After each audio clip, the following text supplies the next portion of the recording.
बहनों की लालची भाभी। करिश्मा, रेशमा और मनीषा 3 बहनें हैं। उनका एक भाई भी है, मयंक। मयंक अपनी बहनों को बहुत प्यार करता है, लेकिन मयंक की पत्नी सविता इस मामले में मयंक से बिल्कुल ही अलग है। वो अपनी ननदों का जितना बुरा कर सकती है उतना बुरा करती ही रहती है और अपनी ननदों पर हुक्म भी चलाती है। करिश्मा, करिश्मा, तुमने अभी तक नाश्ता नहीं बनाया? तुम्हारे भैया को ऑफिस जाने में देर हो रही है। हाँ भाभी, बस अभी बनाती हूँ। करिश्मा, तुम ये ढीलापन छोड़ दो। कल को पराये घर जाना है। वहाँ अगर तुम इस तरह से काम करोगी तो लोग क्या कहेंगे कि माँ ने और भाभी ने कुछ सिखाया नहीं। और तुम्हारी दोनों बहनें कहाँ है? रेशमा मार्केट गई है और मनीषा सो रही है। क्या? सुबह के 8 बज रहे हैं और ये महारानी अभी भी सो रही है? ये कहते हुए सविता अपनी सास दुर्गा देवी के पास जाती है। माँ जी, देख रही हो अपनी बेटियों के तौर तरीके? क्या हुआ बहू, सुबह सुबह क्या कर दिया मेरी बेटियों ने? अरे एक तो अभी अभी उठकर किचन में गई है, दूसरी सुबह सुबह बाहर चली गई और तीसरी अभी तक सो रही है। क्या करूं मैं इन तीनों का? मैं तो परेशान हो गई हूँ। जा जाकर उठा उसे और रेशमा से मैं बात करती हूँ। सविता सीधा मनीषा के कमरे में जाती है और उससे कहती है, महारानी जल्दी उठो, सूरज सर पर आ गया है। भाभी थोड़ी देर और सोने दो ना, मैं रात को लेट सोई थी। वो क्या ना यूनिट टेस्ट चल रहे हैं। शराफत से उठती है या नहीं, या फिर पानी की भरी बाल्टी डालूं तेरे ऊपर? नहीं भाभी, मुझे बिस्तर में नहीं नहाना, उठती हूँ मैं। मनीषा जल्दी से उठकर बाथरूम में चली जाती है।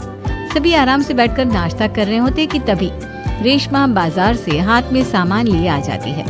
रेशमा को देखते ही सविता उस पर बरस पड़ती है। लो, आ गई महारानी। ऐसा भी क्या सामान लाना था जो सुबह आंख मलते ही बाजार की तरफ रवाना हो गई? भाभी, कल आप ही तो चीख रही थी कि घर का सारा सामान मुझे ही लाना पड़ता है, घर में किसी को भी किसी काम से कोई लेना देना नहीं है। अब मैं बाजार जाकर सामान ले आई तो आपको इस बात से भी तकलीफ हो रही है? देख रही हो माँ जी, अपनी बेटी की जुबान कैंची से भी तेज चलती है। और मयंक, आप तो कुछ कहेंगे नहीं अपनी लाडली बहन को? रेशमा, अपनी भाभी से ऐसे बात नहीं करते। चलो माफी मांगो। भैया, मैं क्यों माफी मांगू? आप भाभी से बोलिए ना कि हम पर कम हुक्म चलाया करे। हम इस घर की बेटियां हैं और आपकी पत्नी की ननद है, नौकरानी नहीं। लो कर लो बात। इनकी भलाई के लिए कुछ भी बोलो तो इन्हें बुरा लग जाता है। इस घर में यही इज्जत है मेरी। देख लो माँ जी, आपकी बेटी किस लहजे में मुझसे बात कर रही है। सविता वहाँ से चली जाती है। मयंक को बहुत गुस्सा आता है, वो भी वहाँ से चला जाता है। फिर करिश्मा रेशमा को समझाती है। रेशमा, तुम्हें भाभी से माफी मांग लेनी चाहिए थी ना। लेकिन दीदी, मैंने कुछ किया ही नहीं, तो मैं माफी क्यों मांगू? हाँ करिश्मा दीदी, रेशमा दीदी जैसे ही घर में आई भाभी ही उन पर चिल्ला रही थी। हाँ, मैं मानती हूँ कि गलती भाभी की थी। मैं तो इसलिए बोल रही हूँ कि भाभी ने माँ को तो पूरी तरह अपने वश में कर लिया है। वो हमारी बात सुनती ही नहीं। मयंक भैया हमारे लिए हमेशा खड़े रहते हैं, इसलिए उनकी बात का मान तो तुम्हें रखना चाहिए था ना। कोई फायदा नहीं दीदी, कुछ दिनों की बात और है, भाभी उन्हें भी हमारे खिलाफ भड़का देंगी। फिर वो भी माँ की तरह हमारी किसी बात का विश्वास नहीं करेंगे। इसी तरह सविता अपनी तीनों ननदों को किसी न किसी बात पर परेशान करती रहती थी। एक दिन मयंक अपनी तीनों बहनों के लिए गिफ्ट लाया। करिश्मा, ये तुम्हारे लिए हार का सेट। रेशमा, तुम्हारे लिए सुंदर सी ड्रेस। और मनीषा, तुम्हें किताबें पसंद है ना, तुम्हारे लिए किताबें लाया हूँ। थैंक यू भैया। थैंक यू भैया। थैंक यू भैया। करिश्मा, तुम्हारा नेकलेस कितना सुंदर है। ये भैया कहाँ से ले आए होंगे? मैंने भैया को 3 दिन पहले फोन पर ये डिजाइन दिखाया था और आज भैया ये ले आए। सविता तो अपनी ननदों के गिफ्ट्स देखकर जल गई और करिश्मा का नेकलेस तो उसे भी बहुत पसंद आया था। अपनी बहनों के लिए कितना अच्छा नेकलेस लेकर आए हैं, मुझे कभी कोई गिफ्ट नहीं दिया। मैं आज ही ये हार चुरा लूंगी। रात में सविता करिश्मा का हार चुरा लेती है और इसी तरह उसे अपनी ननदों की जो भी चीज अच्छी लगती वो उसे मांगती नहीं, बल्कि रात के अंधेरे में चुरा लेती। इसी तरह दिन बीतते गए और सविता ने मयंक के दिल में भी उसकी बहनों के लिए नफरत पैदा कर दी। एक दिन मयंक ने करिश्मा और रेशमा के लिए रिश्ता देखा और ये बात उसे घर में सबको बताई। माँ, करिश्मा और रेशमा के लिए बहुत अच्छा रिश्ता आया है। वो लोग कल इन्हें देखने आ रहे हैं। आप और सविता मिलकर सारी तैयारी कर लेना। ये सुनकर करिश्मा और रेशमा खुश हो जाती है, लेकिन सविता सोचती है अगर इन दोनों बहनों की शादी हो गई तो घर और बाहर का काम कौन करेगा? मनीषा तो एक नंबर की कामचोर है, उससे तो किसी बात की उम्मीद लगाना ही बेकार है। मुझे इस शादी को रोकना होगा। अगले दिन सभी लड़के वालों के स्वागत की तैयारी करने में लगे होते हैं। तभी मयंक अपनी बहनों से आकर कहता है, तैयार हो गई तुम दोनों?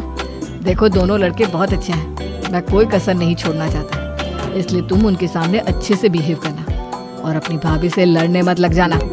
करिश्मा, तुम वो नेकलेस पहन लो ना जो मैं तुम्हारे लिए लाया था। भैया मैं बहुत देर से वो नेकलेस ढूंढ रही हूँ, लेकिन मुझे मिल ही नहीं रहा। क्या तुमने नेकलेस खो दिया? तुम्हें पता भी है वो कितना महंगा था? तुम कोई काम ढंग से नहीं कर सकती। मयंक गुस्से में वहां से चला जाता है। थोड़ी देर बाद लड़के वाले भी आ जाते हैं। वो दोनों बहनों को पसंद कर लेते हैं और रिश्ता पक्का हो जाता है। लेकिन सविता के दिमाग में तो कुछ और ही खिचड़ी पक रही थी। वो पंडित जी के पास करिश्मा की कुंडली लेकर जाती है और उन्हें पैसे देकर करिश्मा की कुंडली बदलवा देती है। जब लड़के वालों के पास करिश्मा की कुंडली जाती है तो वो दुर्गा को फोन करते हैं। बहन जी, हमने करिश्मा की कुंडली अपने पंडित जी को दिखाई थी। आपकी बेटी की कुंडली नहीं बल्कि दोषों का पिटारा है। देखिए, मैं और मेरे पति इन सब बातों में बहुत विश्वास करते हैं, इसलिए हम आपकी बेटी से अपने बेटे की शादी नहीं करा सकते। इस तरह करिश्मा का रिश्ता टूट जाता है और सभी घर वालों को बहुत दुख होता है। अब कविता सोचती है, चलो करिश्मा का तो रिश्ता टूट गया, अब रेशमा का भी रिश्ता तोड़ना है। क्या करूं क्या करूं? अब सविता आवाज बदलकर किसी अननोन नंबर से रेशमा के होने वाले ससुराल में फोन करती है। हेलो, मैं कौन हूँ कौन नहीं ये आपके लिए जानना जरूरी नहीं। बस इतना सुन लो कि रेशमा का 2 साल से किसी के साथ अफेयर चल रहा है। बस रेशमा का रिश्ता तोड़वाने के लिए सविता का इतना कहना काफी था। अब रेशमा का भी रिश्ता टूट गया। मयंक और दुर्गा देवी ने रेशमा को खूब खरी खोटी सुनाई और उससे बार बार उस लड़के के बारे में पूछने लगे। आप दोनों मुझे क्यों परेशान कर रहे हो? अरे कोई लड़का होगा मेरी लाइफ में तो मैं बताऊंगी ना। जब कोई है ही नहीं तो कहाँ से लाऊं मैं कोई लड़का? तो तेरे होने वाले ससुराल वालों को फोन किसने किया था? माँ, मैं नहीं जानती किसने फोन किया था, मैं सच कह रही हूँ। मैं तो पहले ही कह रही थी इसकी लगाम खींच कर रखो, लेकिन मेरी सुनता ही कौन है। आप चुप रहिए भाभी, ये सब आपका ही किया धरा है। अब तीनों बहनों को विश्वास हो जाता है कि ये सब उनकी भाभी ही कर रही है। तीनों बहनें अपनी भाभी को सबक सिखाने के लिए एक वकील कर लेती है और घर में हिस्सा मांग। देखो भैया, माँ बाप की जायदाद में जितना बेटों का हक होता है उतना ही बेटियों का, इसलिए इस घर के 4 हिस्से होंगे और हमें अपना हिस्सा चाहिए। मैंने तुम्हारे लिए क्या क्या नहीं किया और तुम इस घर में हिस्सा मांग रही हो? भैया, आप और माँ हम बहनों की कोई बात नहीं सुनते हो और भाभी हमारी शादी नहीं होने देगी क्योंकि उन्हें लगता है कि आप हमारी शादी में ज्यादा पैसा लगाओगे और उन्हें हम जैसी फ्री की नौकरानी कहाँ मिलेगी। तो हम भाभी के साथ तो रह नहीं सकते, हम बहनों को अपना हिस्सा चाहिए। अरे तुम्हें शर्म आनी चाहिए अपनी भाभी पर ऐसा इल्जाम लगाते हुए। वो तुम्हारे बारे में कितना सोचती है। हाँ माँ, भाभी हमारे बारे में बहुत सोचती है। दिन रात बस यही सोचती रहती है कि किस तरह से अपनी तीनों ननदों को परेशान करूं और कभी मुझे पढ़ने भी नहीं देती। दोनों बहनों का रिश्ता भी तो इन्होंने ही तोड़वाया है और रात में हमारे कमरे में आकर हमारी चीजें भी चुराती हैं। इसी तरह सविता की तीनों ननदें अपनी बात पर अड़ी रही। अब कोर्ट में तारीख भी शुरू हो गई।